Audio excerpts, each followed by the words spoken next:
Hi everyone! Welcome again sa aking channel. For this video, I will continue answering limits of functions. Still, ang mga involved natin dito ay algebraic functions. We have another set of 3 items here na kung saan ang mga functions na involved natin ay rational functions. Itong mga problem na to ay magre-resulta ng undefined kapag sinubstitute natin yung mga values na involved. So gagawa tayo ng paraan para ma-solve ang kanilang mga limit na hindi mag-undefined. For item number 4, find the limit of x cubed plus 8 all over x plus 2 as x approaches negative 2.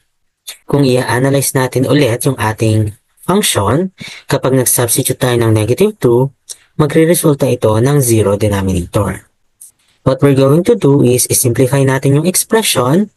Pwede tayong gumamit ng long division. Kapag long division ang ginamit natin, we have x cubed plus 0x squared plus 0x plus 8 divided by x plus 2. Pwede rin tayong gumamit ng synthetic division. Kunin natin yung mga coefficient 1, 0, 0, 8, and then negative 2 here. Pwede rin tayong gumamit ng factoring. We're going to factor x cubed plus 8 na kung saan yung isang factor niya ay x plus 2. So we have x plus 2 and then the other factor is x squared minus 2x plus 4. And then meron pa tayong denominator na x plus 2.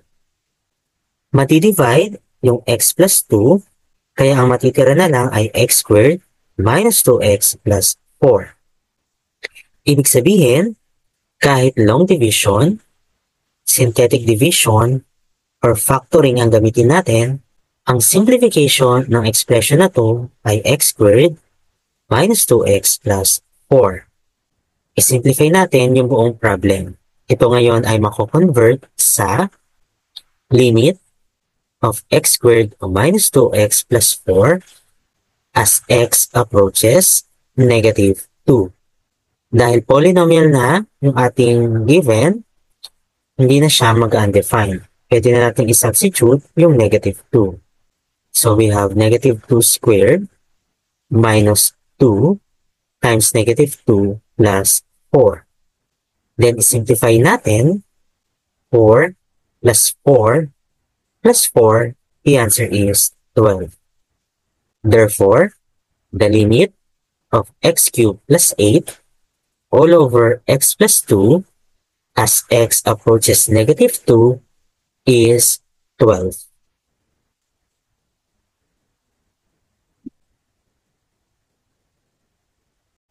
For item number 5, find the limit of x cubed minus 1 all over x minus 1 as x approaches positive 1.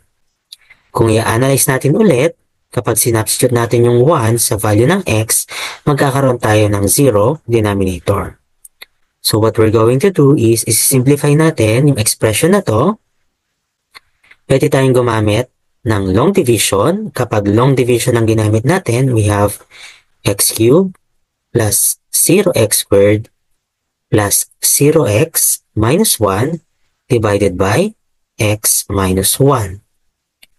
Kapag synthetic ang ginamit natin, kunin natin yung mga coefficient 1, 0, 0, negative 1, and then positive 1 here.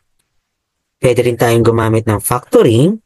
So ang gagawin natin ay ifa-factor natin yung x cubed minus 1 na kung saan ang isang factor niya ay x minus 1. So we have x minus 1 and then the other factor is x squared plus x plus 1. Then meron pa tayong denominator na x minus 1. Madi-divide yung x minus 1, kaya ang matitira na lang ay x squared plus x plus 1. Ibig sabihin, kahit gumamit tayo ng long division, synthetic division, or factoring, ang magiging simplification ng expression na to ay x squared plus x plus 1. Now, isimplify ngayon natin yung buong problem. Ito ay mako-convert sa limit of x squared plus x plus 1 as x approaches positive 1. Dahil polynomial na ang ating given, hindi na siya mag-undefined. Pwede na natin i-substitute yung 1 as the value of x. So we have 1 squared plus 1 plus 1. Then isimplify pa natin 1 plus 1 plus 1. The answer is 3. Therefore, the limit of x cubed minus 1 all over x minus 1 as x approaches 1 is positive 3. For item number 6, find the limit of x squared plus 5x plus 6 all over x squared minus x minus 12 as x approaches negative 3. Again, kung isa-substitute natin yung negative 3 sa value of x, magkakaroon tayo ng 0 denominator. What we're going to do is isimplify natin itong ating expression. Ang gagamitin nating simplification dito ay factoring. Kapag pinactor natin yung numerator, ang kanyang factor ay isang x plus 3 at isang x plus 2. And then, ang denominator naman natin, ang kanyang factor ay isang x minus 4 at isang x plus 3. Meron tayong common factor sa numerator at denominator, madidivide or makakancel yung x plus 3. Kaya ang matitira na lang ay x plus 2 all over x minus 4. Therefore, ang simplification ng ating expression ay x plus 2 over x minus 4. Then, simplify natin yung buong problem. Ito ay mako-convert sa limit of x plus 2 over x minus 4 as x approaches negative 3.